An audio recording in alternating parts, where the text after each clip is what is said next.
What's up, guys, and welcome back to Husband. You turn my phone too. What about the person? Because when the officer asked him what he ate, Austin replies, "A human." Damn. Unfortunately,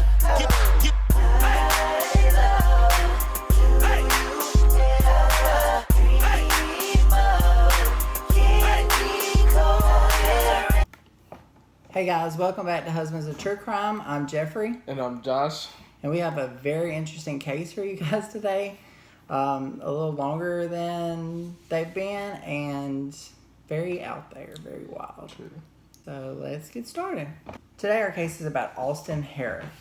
Austin was born on December 21st, 1996 in Palm Beach Gardens, Florida, to his parents Wade and Nina Harrouff.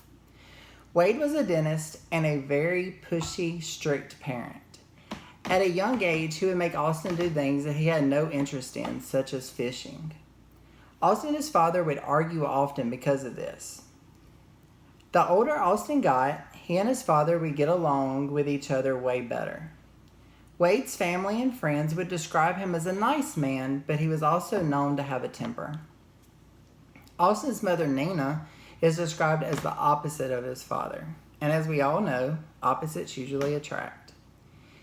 She is described as a very easygoing, laid-back, and loving mother. Austin and Nina had a very close and loving relationship. Austin has a sister, Haley, that is 1 year younger than him. The two siblings have such a great bond that they are not only siblings, but they consider themselves to be best friends. When Austin was 13, his parents were divorced. Austin and Haley both decided to live with their mother. However, they both had a great relationship with their father.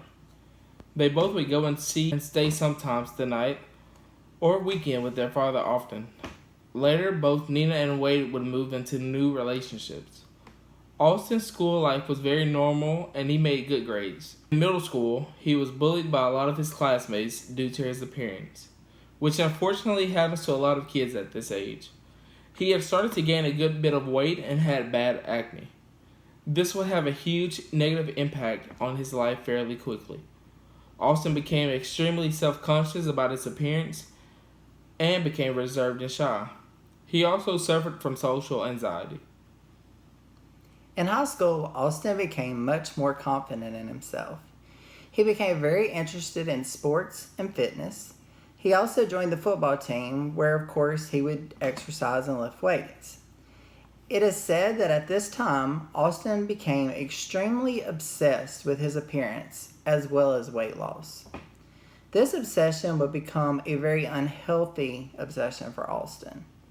In 2015, Austin will attend college at Florida State University, where he will major in biology. He was unsure of exactly what he wanted to do, but he wanted a career in medicine. Some believe that he was wanting to follow in his father's career path. However, he later changed his major to exercise science in hopes to become a dietitian. Austin would also join the Delta Phi fraternity. Austin had begun drinking alcohol at the age of 17, but joining this fraternity would increase his drinking drastically. Austin would deny that he drinks as much as he did, as most people do. He would describe himself as a social drinker because alcohol gave him more confidence to be social. As we previously stated, he did have a social anxiety problem even though this had not been diagnosed. Austin did not know when to stop drinking. There are many nights that he would drink until he completely blacked out. When the fraternity would have parties, Austin would drink hard during these parties, then would start to experiment with drugs. I do want to state that he was not a drug user. He only experimented with drugs, such as LSD, mushrooms, and Molly. He also experimented with some prescription stimulants to help him study. He did, however, smoke marijuana quite frequently ever since he was in high school. In April of 2016, Austin would meet a girl and start dating her by the name of Katie. In the summer of 2016, his father would pressure him into looking for a job. Austin had no interest in getting a job. However, he did start working for his father as a dental assistant. At some time during the summer, Austin decided that it was time for him to stop drinking and experimenting with drugs. He would even say that marijuana had started giving him weird feelings. Austin would do a complete lifestyle change. He became obsessed with purifying his body. He did not want to take anything that would interfere with that. This was just one of many lifestyle changes for Austin. Austin was raised in a Presbyterian church, but as a teenager, he would proclaim to be an atheist. During the summer, he will explore several different religions. He would do a lot of studying on Buddhism, Jesus, and Christianity. He also developed a strong interest in the Illuminati. Austin started to feel really good about himself for the first time in a long time without the use of drugs and alcohol. He had struggled with so much in his life and was finally feeling worthy. At this time, he decided to do something new, something that was completely out of his comfort zone. He decided that it was time for him to become a famous rapper. This would not be a hobby. He would dedicate 100% of his time into becoming a rapper. He believed that if he worked hard and put his mind to it, he can make it happen. He created a stage name called Aussie Frosty and even put up a video on YouTube. Fucking average day, bruh. Working hard is all I do. I ain't got time for sleep, ain't got time for play. I pull up in my 80K G. I call her the new bae. Wait, hold up, let me tie my 80K shoe. Oh shoot, I forgot to mention, the lace is 80 grand, the shoes. He was so dedicated to his career as a rapper that he could not sleep at night due to obsessive personality and racing thoughts. As you can tell, there is a pattern here throughout his life. Austin gets something on his mind and he becomes obsessed, as we have already seen with weight loss, appearance, religion, and rapping.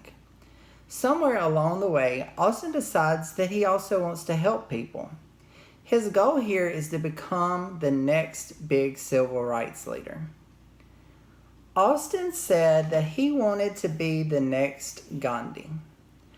Austin truly believed that he could be a mediator to solve the problems raised by the Black Lives Matter movement. In an effort to accomplish this goal, he decides that he needs to change his funny, joking personality and become more professional and friendly, as he wanted people to take him seriously. However, his friendliness would come across as weird and creepy to most people, especially people in the dentist office.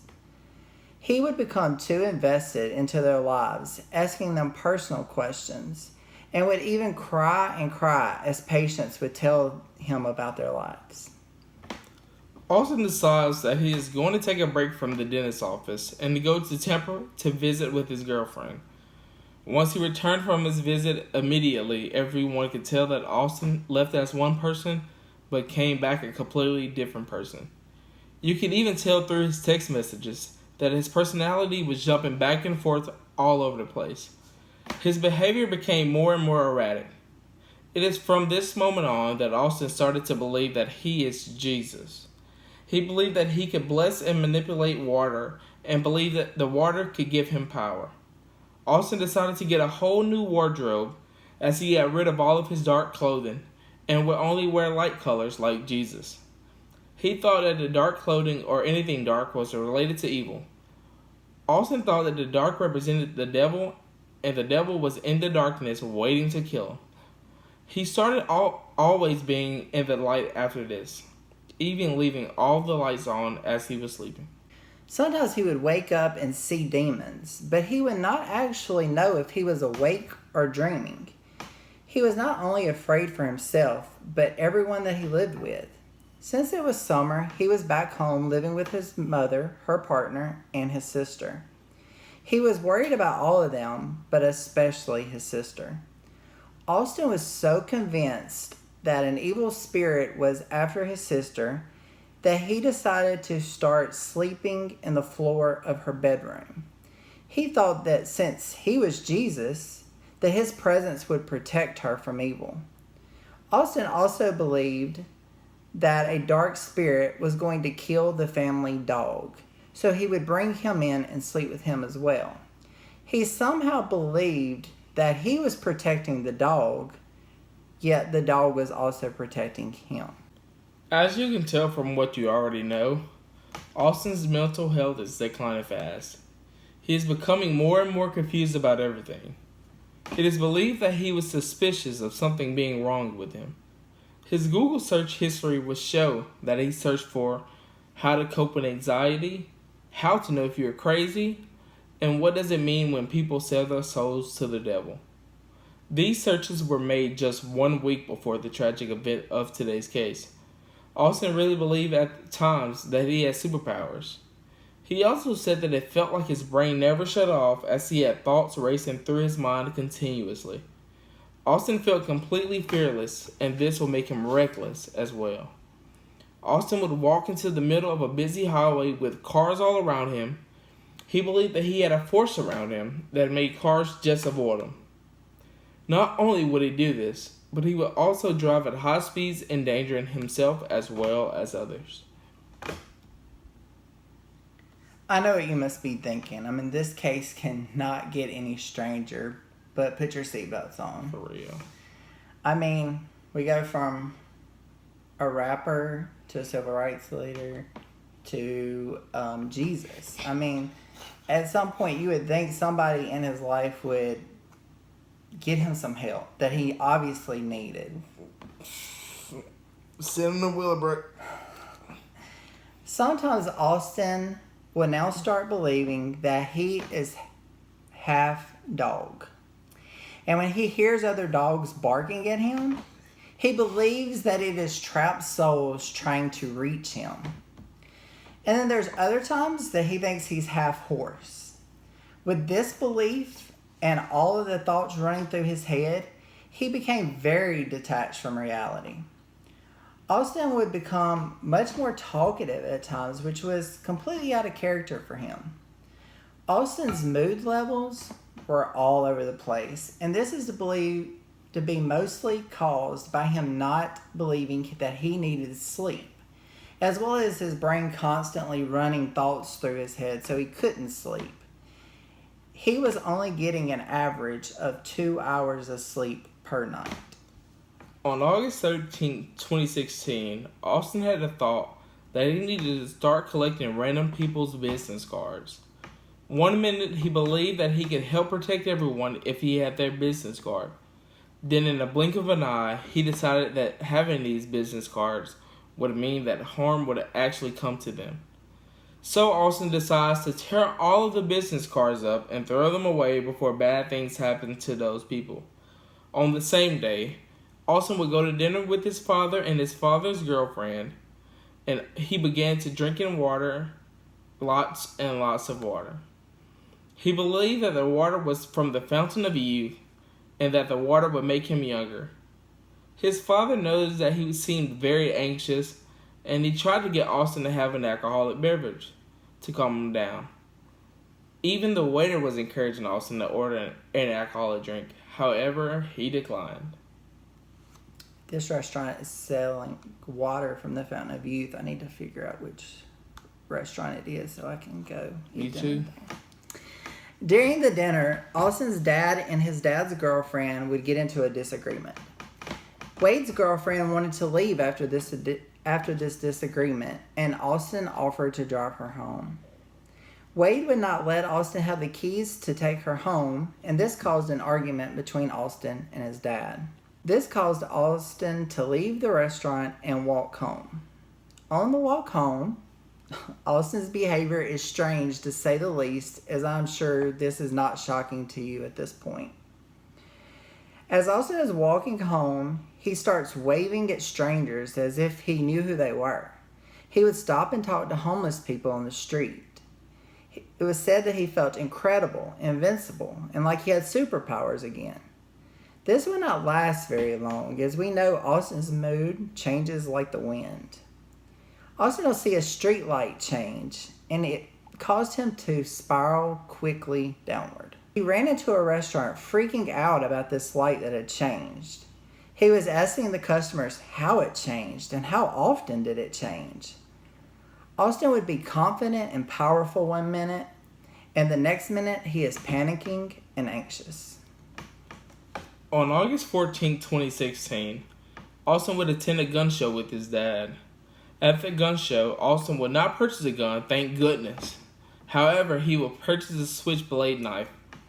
Austin is freaking out at the gun show. He seems to be scared of everyone and everything. However, while at the gun show, Austin does talk to multiple vendors. He asks them about self-defense and how to use a switchblade knife to defend himself from evil. Okay, I have so many thoughts on this. Because why are you carrying your son to a gun show? And why are you buying him a knife or allowing him to buy a knife? I don't know if he paid for it or his dad, but obviously he did not need any form of weapon. Straight to the crazy house. Yeah, he obviously needed help, and it seems like there were tons of signs there throughout this whole story, and just he wasn't getting it. And even with his Google searches, like you said, Yeah. like he obviously knew there was something wrong with him.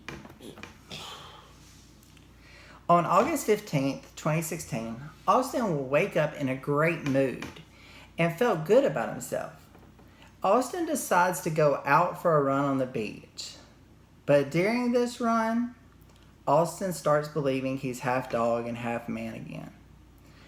Austin believes this so much that he gets on all fours, literally, and runs across the beach. As you can imagine, Austin was getting a lot of attention. I mean, just think about it. If you saw a grown man running on all fours, you would be like, what the hell is going on? For real. After the beach run, he decides to run over to his dad's house to pick up his car that he left the night before. As he is running there, he runs into the busy roads once again, thinking he's invincible. When he gets to his dad's house, his father can tell immediately that something is wrong with him. His dad tries to get him to take a Xanax to calm down. Austin refuses to take the Xanax as he does not want to take any prescription drugs, illegal drugs, or alcohol. His dad tries to hand him a bottle of Xanax. Austin takes the bottle and throws it on the ground. Austin told his dad that he believed all drugs are evil and they are trying to kill him. Austin then asked for his car keys, but his dad refused to give him the keys. His father can tell that Austin is not in a good place and does not need to drive in the condition he is in. Austin gets so upset over this that he gets on the hood of his dad's car and starts jumping up and down screaming. His dad eventually gives in and gives him the key. I am sure that his dad was embarrassed by the scene Austin was creating, so he gave him the keys to stop screaming.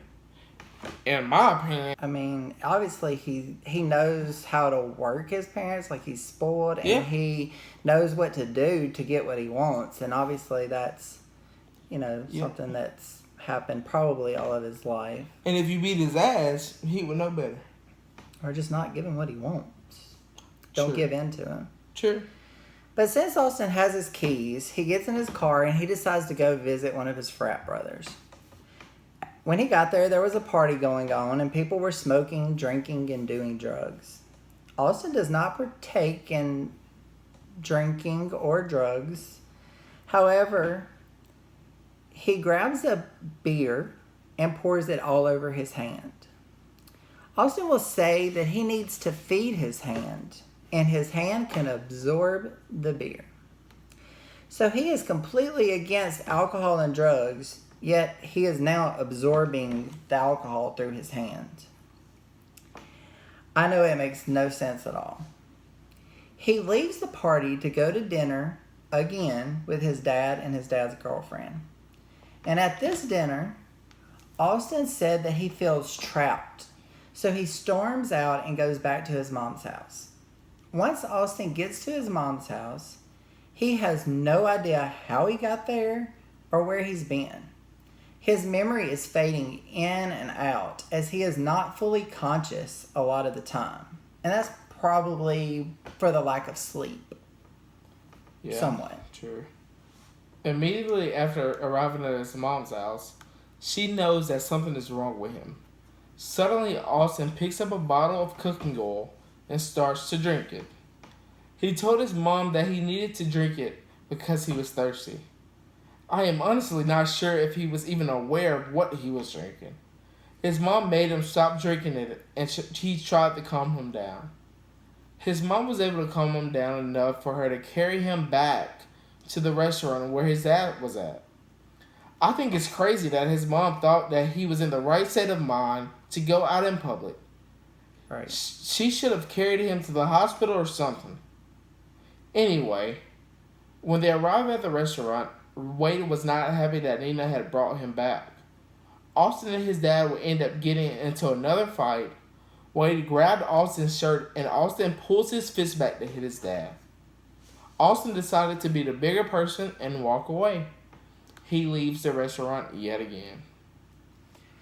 Austin will start running back into the busy roads again. And it is dark outside by this time. So Austin thinks that he sees a dark figure running towards him. And he is convinced that it is there to kill him. Austin instantly became terrified and starts to run away from this dark figure. As he is running away, he sees a house with lights on and a couple standing in their open garage. This couple will be John and Michelle Stevens. They are both in their 50s and have been married for about 10 years. John owned his own landscaping business, and Michelle had worked in the financial industry. They both were retired and just relaxing and enjoying life. They were described as nice, caring, and a very loving couple. They were close to most of their neighbors, so they would watch TV in their open garage so they could speak to their neighbors when they would see them. Austin ran straight into their garage screaming about the dark figure that was chasing him. He would tell the Stevens that the figure was trying to kill him. Instantly, the Stevens are terrified. Michelle completely freaks out and starts screaming back at Austin. In Austin's mind, as he sees Michelle screaming, he thinks Michelle is a witch. Therefore, he is convinced that she is also evil, just like the dark figure. Austin pulls out the switchblade knife that he purchased at the gun show and starts stabbing Michelle. Then he would turn to John and stab him. Austin found a machete in the garage, so he uses it to stab both of them more.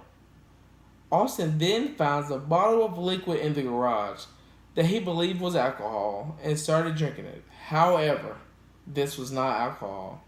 It was actually a bleach-like chemical. I mean, can you imagine just being in your garage, just watching TV, and some kid just run in there and start screaming at you and think that they have evil, dark figure chasing I would try to be on their helping side. But I completely understand if somebody freaked out too, because they're just random.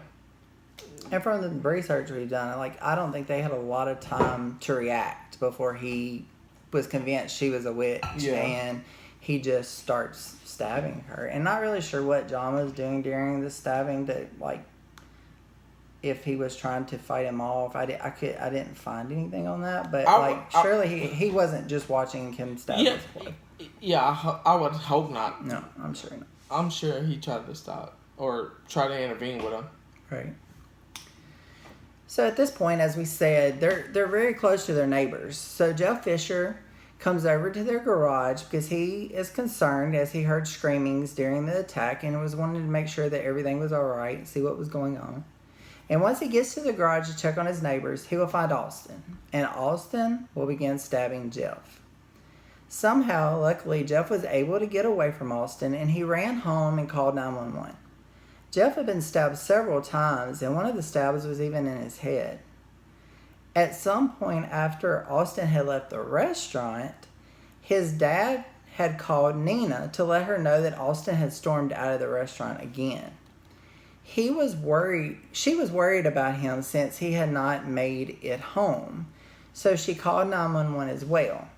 She will tell them that her son had run off and she was worried about his safety.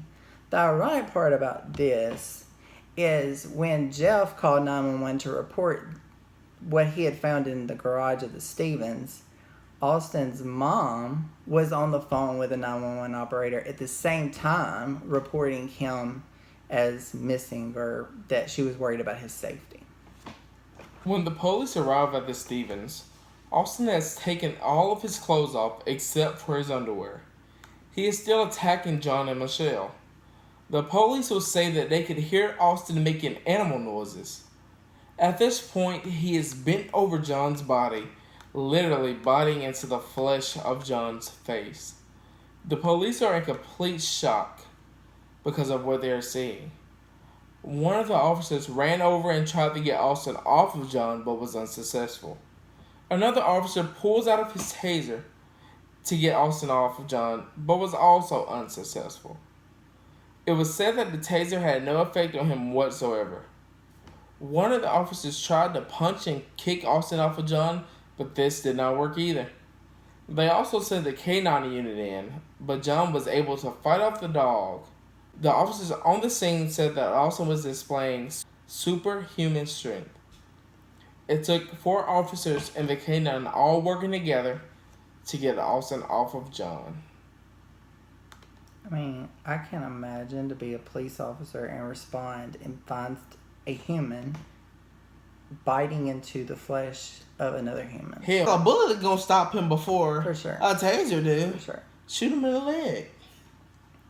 Once they get Austin off of the Stevens, Austin will look up at the officer and say, "Help me. I ate something bad." I got a question. Mm-hmm. Was he talking about the bleach-like substance, or was he talking about the actual person? Because they both bad, in my opinion. Well, he was talking about the person because when the officer asked him what he ate, Austin replies, "A human." Damn. Unfortunately, it was too late for John and Michelle Stevens. They both suffered multiple injuries. They both had multiple stab wounds, and Austin had already eaten some of both of them. They were both pronounced dead on the scene. Jeff, their neighbor, did survive, even though he had been stabbed in the head, neck, lower back, had internal bleeding, and broken fingers. Austin was arrested on the scene. However, the police took him to the hospital to be evaluated. Doctors and nurses all thought Austin was on drugs because he was still being violent, trying to attack people around him. And they had seen other cases where people were on drugs that had superhuman strength. Austin actually had several injuries himself. He was cut on both hands. He cut his tongue. He had internal injuries from drinking the bleach-like chemical. It had burned his throat, his stomach. He was in kidney and liver failure and had blood clots on the brain. At one point, the medical team did not think he would make it. And I do want to say that there's conflicting things on whether he was actually on drugs or not. From what I could tell, I did not see any proof that he is on drugs during this time. And I know from everything I could see, he was completely against the drugs once he stopped taking them. So, but there is some conflict there. So some of the family, especially like the Stevens family, they believe that this was drug induced and that he's not truly, crazy. It was a long recovery, but Austin did survive. Finally, 2 months after the murders, Austin was arrested and charged with both murders, as well as the attempted murder of Jeff. While awaiting trial, Austin would go through multiple evaluations into his mental health. Austin was diagnosed with both bipolar disorder and psychotic features. As he was being evaluated, they found out that he had been struggling with his mental health since he was a child. At one point, he honestly thought that he had been abducted by aliens. The evaluation also shows that he had been battling depression from a young age as well. Austin barely remembers anything about the murders, just vague details. He remembers a lot of screaming, being terrified, picking up the machete, stabbing a woman, and biting a woman. He said that he believed he was a dog when he was biting and eating Michelle. He remembers stabbing a man, but does not know if it was John or Jeff. The next memory is waking up in the hospital. So Austin will never see a trial. Instead, he has a 2.5 hour hearing. In this hearing, the judge will hear from the two different medical experts that claim Austin was not in his right mind during these attacks. Also, family members of the deceased couple all get their opportunity to tell Austin and the judge how they truly feel. In 2022, ultimately the judge accepted the not guilty by insanity plea. Austin will never see jail. However, he will be in a mental institution until doctors believe he is no longer a threat to himself as well as others. And at that time, he still cannot be released until the court gives the institution permission. So, told y'all it was a crazy case. Crazy as hell. There's so many thoughts, like, there's so many different opinions on this. Like, I think he shows definite signs of mental health issues from a young age, just like it says. And I feel like those were so many red flags that so many people overlooked, or they didn't care, or whatever that reason may be. I really feel like somebody should have stepped up and got him some help. I think it was worse than even he realized. And he obviously knew it was a problem. Yeah. Okay. I was just saying, since his parents are educated, like, I would have thought that they would see it. But I guess it's hard to, like, see your son or somebody you're close with be in that predicament. But, hell, one thing I'm wondering is who he went to make this song. Because whoever that was, oh my God.